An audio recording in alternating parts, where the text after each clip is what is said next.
When I teach, I am often very struck by the differences in how adults and children approach clay. Adults tend to approach the clay with preconceived ideas about who they are, about creativity, about what they're good at and what they're not good at. Children, unlike adults, approach the clay with a sense of wonder. They don't have any preconceived ideas about who they are or what the clay is going to do. They just play. And play is what we're going to talk about today. Right outside my studio, there's a playground, and I often see adults playing on the swings, and it makes me so happy. As adults, we often forget about the importance of play in our lives. We're living under a world of capitalism and social media and a whole lot of other things. And I truly think that that has rotted our brains into thinking that we're machines for productivity and output. Rest and play and creativity aren't really ever part of that equation of who we are. Play isn't just for kids. It's a powerful tool for learning, for problem solving, for confidence building. Somebody told me a story the other day, which I really liked, of a kid who she was teaching, who made a snail out of clay and realized that when you put a little bit of water on the clay, it becomes slippery. During that, kind of realized that there was a relationship between the material that he was using and the little creature that he had made. Snails are slippery, clay is also slippery. And so he put loads of water on the bottom of the snail, and then he was like tracing it around the table and creating all these little snail trails, creating a little maze of where it had been.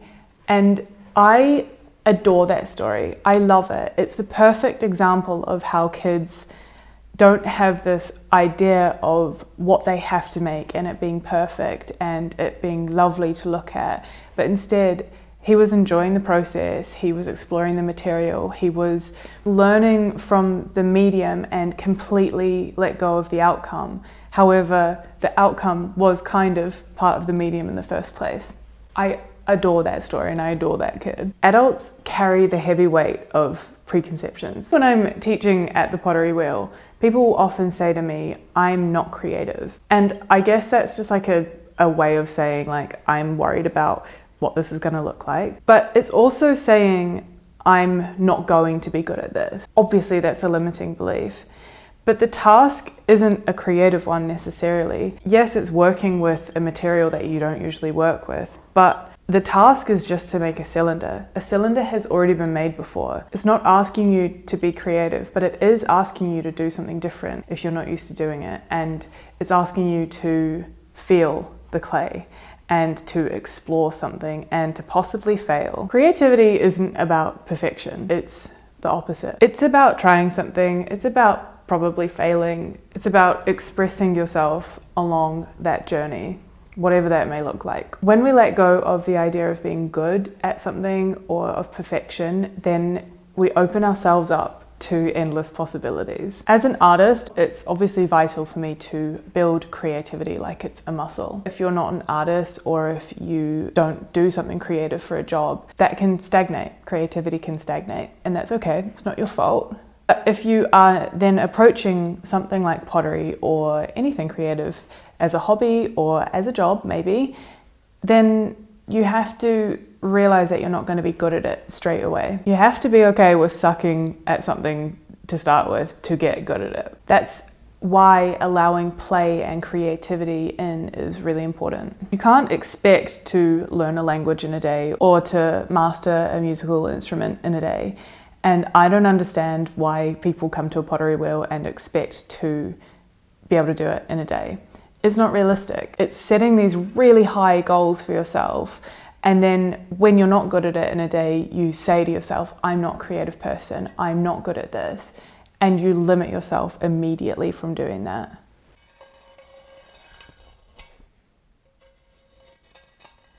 On Mondays, I have started something new. Instead of coming into the studio, I have essentially an admin Monday. People think that being a ceramicist must mean that I live this beautiful, happy, carefree, creative life. And I guess I do in some senses. But playing with clay isn't kind of my hobby. When I'm here, I'm at work and I have targets and goals and expectations for output that I put on myself because I'm running a business. And when I don't hit those goals, I have to work overtime to get what I need to do done because my income is directly related to output. So naturally, there's kind of not really a lot of time for creativity and play built into that. So my admin Monday, or as I like to call it, motivational Monday, is a day where I am away from the studio and I do things like my admin, my emails, my accounting, planning, drawing, thinking, editing these videos.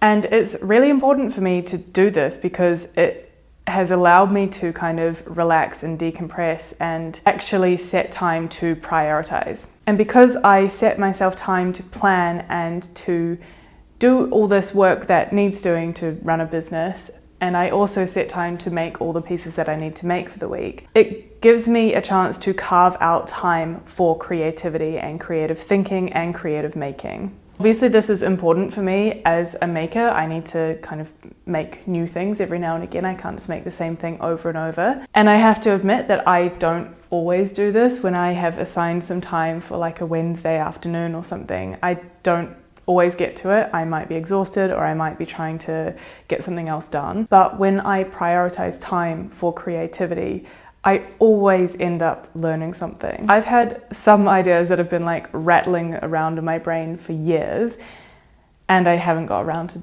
doing them yet. One day I will, one of these Wednesday afternoons. But I know that when I have a little bit of time to explore something, maybe it's making a new glaze recipe, maybe it's making a shape that I've had in my head for a bit, I will learn how to do something new, or I will kind of crack something that I have been struggling with, like a new technique or something like that, and it always makes me a better maker. Of course, that kind of develops me as a person, I suppose, or me within my business.